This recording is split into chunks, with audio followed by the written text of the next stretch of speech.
భద్రాద్రి కొత్తగూడెం జిల్లా తెలంగాణ నూతన ప్రభుత్వం నిరుద్యోగులకు బాసటగా నిలిచేందుకు నిరుద్యోగ భృతిని అమల్లోకి తీసుకొచ్చేందుకు ప్రయత్నాలు చేస్తున్న నేపథ్యంలో భద్రాద్రి జిల్లాలో ఉన్న 68,000 మంది నిరుద్యోగులు ఎంప్లాయ్మెంట్ ఎక్స్చేంజ్ లో రిజిస్ట్రేషన్ చేసుకుని నిరుద్యోగ భృతిపై వేచి చూస్తున్నట్లు గత ప్రభుత్వాలు చేయలేనిది ఈ ప్రభుత్వం చేయబోతోందని సంతోషం వ్యక్తం చేస్తున్నారు. ఇక ఇదే అంశానికి సంబంధించి భద్రాద్రి జిల్లా నుంచి మా ప్రతినిధి నవీన్ మరింత సమాచారం అందిస్తారు.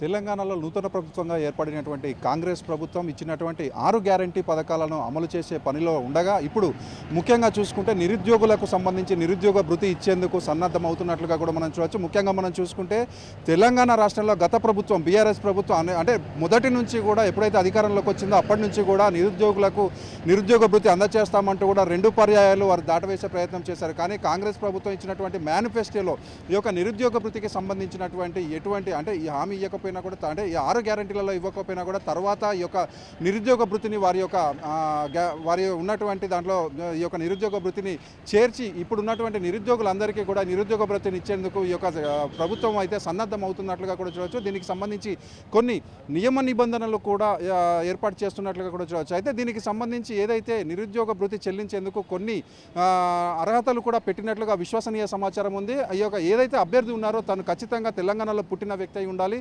అదేవిధంగా గ్రాడ్యుయేషన్ డిప్లొమా 2 కూడా కంప్లీట్ చేసినటువంటి యువకులకు ఇద్దరికీ కూడా ఈ యొక్క నిరుద్యోగ భృతి ఇచ్చే అవకాశం కూడా ఉంది. అదేవిధంగా వీరందరూ కూడా ఎంప్లాయ్మెంట్ ఎక్స్చేంజ్లో వీరు రిజిస్ట్రేషన్ చేసుకున్న వారికి మాత్రమే నిరుద్యోగ భృతి అందుతుందని కూడా మనకు తెలుస్తున్నటువంటి విశ్వసనీయ సమాచారం. ముఖ్యంగా మనం చూసుకుంటే మొత్తం రాష్ట్ర వ్యాప్తంగా సుమారు 48 లక్షల వరకు కూడా ఈ యొక్క నిరుద్యోగులందరూ కూడా ఇప్పటికి రిజిస్ట్రేషన్ చేస్తుండగా ప్రతి నెల కూడా అంటే 1,200 కోట్ల వరకు కూడా భారం పడే అవకాశం ఉంది. అదేవిధంగా మొత్తం 4,000 కోట్లు ఈ యొక్క ప్రభుత్వంపై భారం పడే అవకాశం. ఇక భద్రాద్రి జిల్లా వరకు చూసుకుంటే భద్రాద్రి జిల్లాలో ఇప్పటి వరకు 68,000 మంది నిరుద్యోగులు ఈ యొక్క ఎంప్లాయ్మెంట్ ఎక్స్చేంజ్లో అయితే రిజిస్ట్రేషన్ చేసుకున్నట్లుగా కూడా మనకు తెలుస్తుంది. అంటే మొత్తంగా మనం చూసుకుంటే నిరుద్యోగ భృతికి సంబంధించి కాంగ్రెస్ పార్టీ స్టెప్ వేస్తున్నట్లుగా కూడా చూడవచ్చు. అదే ఏదైతే ఎంఐఎం ఎమ్మెల్యే అక్బరుద్దీన్ ఓవైసీ అసెంబ్లీ సాక్షి ఈ యొక్క నిరుద్యోగ భృతిపై ఒక ప్రశ్నను లేవనెత్తినట్లుగా కూడా చూడవచ్చు. దీనికి సంబంధించి ఇప్పుడు ప్రస్తుత ఇప్పుడు ఉన్నటువంటి గవర్నమెంట్ ఈ నిరుద్యోగులకు సంబంధించి ఏదో విధంగా అండగా ఉండాలని కూడా